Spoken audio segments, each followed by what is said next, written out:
Saúde os irmãos com a graça e a paz do Senhor. Amém? Nós vamos dar continuidade, na verdade, essa é a penúltima parte dessa nossa lição de número 13. Vamos continuar falando da preciosa morte dos santos. E nós vamos dar continuidade ao tema que a gente começou no domingo passado, o subtema, né? Que, na verdade, é essa pergunta. A gente começamos falando no domingo passado, o porquê a morte dos santos é preciosa aos olhos do Senhor. Já que o nosso texto base ele diz que preciosa é aos olhos do Senhor a morte dos seus santos. No domingo passado a gente já começou respondendo essa pergunta, né? O porquê a morte dos seus santos é preciosa. Nós falamos que ela é preciosa primeiro porque os santos são valiosos para Deus, né?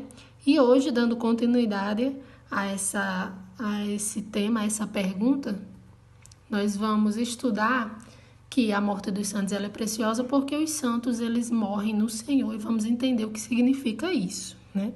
Primeiro, nós estamos falando de santos que morrem no Senhor, mas a gente sabe que tem pessoas que não morrem no Senhor. Aquelas pessoas que não aceitam a Jesus Cristo durante a sua vida, né, durante toda a sua passagem nessa vida, essa pessoa ela morre nos seus próprios pecados, né? Tem um texto que está lá em João capítulo 8, verso 24, que diz: Por isso eu vos disse que morrereis nos vossos pecados, porque se não crerdes que eu sou, morrereis nos vossos pecados, né? Assim diz o próprio Cristo.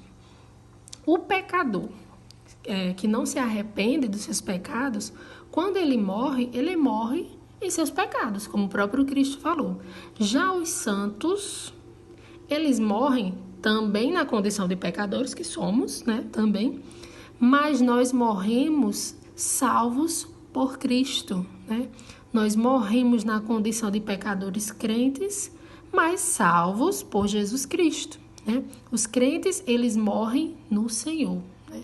Por isso que a morte dos santos é preciosa, porque naquela morte, naquele momento de morte, nós morremos no Senhor, né? Claro, morremos também na condição de pecadores, mas pecadores que foram salvos. Por isso, estamos no Senhor até no momento da nossa morte.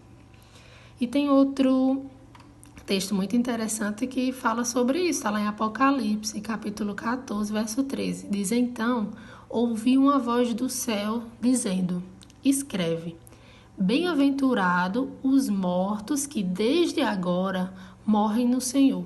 Sim, diz o Espírito, para que descansem das suas fadigas, pois as suas obras os acompanham. Então, nesse texto de Apocalipse, ele fala que bem-aventurado os que morrem no Senhor.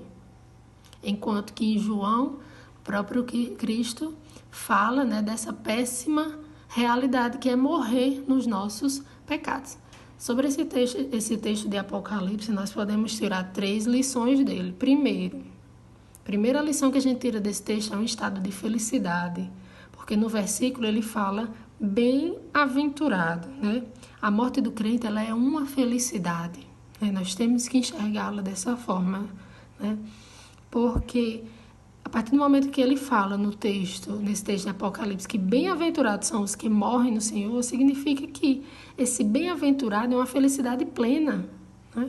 Uma felicidade plena de uma vida abençoada pelo Senhor. E que no momento de morte, né, aquele momento de tristeza que nós passamos de morte, ele é precedido de um momento de extrema felicidade, na qual nós não vivenciaremos mais tristeza alguma. Então, os que morrem no Senhor, esse texto de Apocalipse demonstra que o estado que nós apresentaremos será estado de felicidade, porque estaremos com o Senhor naquele momento, né? Todos os crentes são bem-aventurados na vida, são bem-aventurados na morte e principalmente depois da morte. É um estado de felicidade contínua.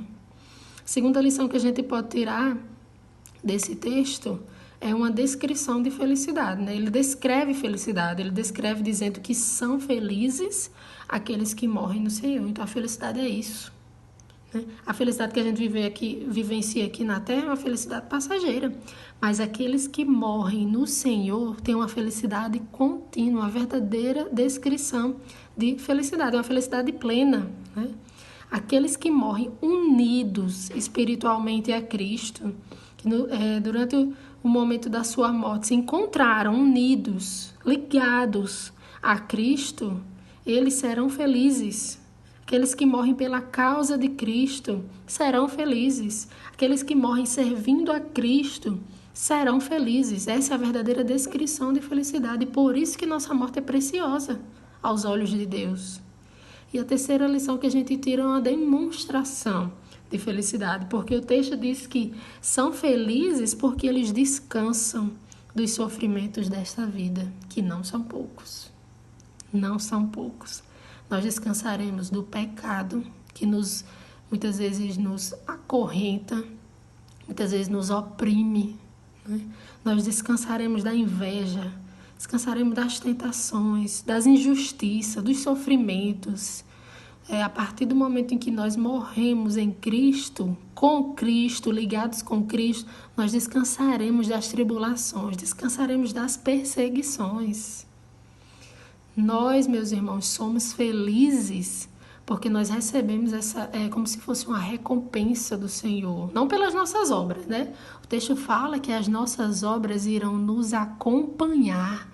Ele não fala que nós seremos felizes no momento da morte por causa das nossas obras, mas as nossas obras não serão apagadas, né? Elas nos acompanharão. Aquilo que nós fazemos para a obra, aquilo que nós fazemos para o Senhor, aquilo que nós fazemos para os nossos irmãos, aquilo ali vai nos acompanhar, né? É uma forma de recompensa por tudo que nós fizemos durante a nossa vida, né? Elas nos acompanham, né? É o nosso galardão, né? Parte do nosso galardão que receberemos. E já para concluir, nós somos salvos, para ficar bem claro, já que falamos de obras, né? Somos salvos pela graça e não pelas obras, né? Nós somos salvos, nós morreremos juntamente com Cristo pela graça do próprio Cristo, que superabunda na nossa vida de pecador. Nós continuaremos morrendo pecadores, mas pecadores que foram salvos, que foram alcançados por essa graça, que superabunda em nossas vidas, não pelas nossas obras, mas elas não serão apagadas, elas não serão esquecidas, porque todos serão recompensados pelas obras que fizeram no Senhor, né? Todos receberemos a nossa recompensa pelas obras que nós fizemos aqui na terra, as obras que nós fizemos para o nosso Deus, as obras que nós fizemos para a glória do Senhor. Então, que os irmãos possam se alegrar, né, nesse domingo, se alegrar com esse estudo, renovar a nossa confiança em nosso Deus, né, que cuida de nós em todos os momentos da nossa vida e da nossa morte e não nos abandona, está lá conosco, nos dando essa alegria de vivermos e de morrermos com Ele, unidos com Ele. Amém? Que Deus nos abençoe.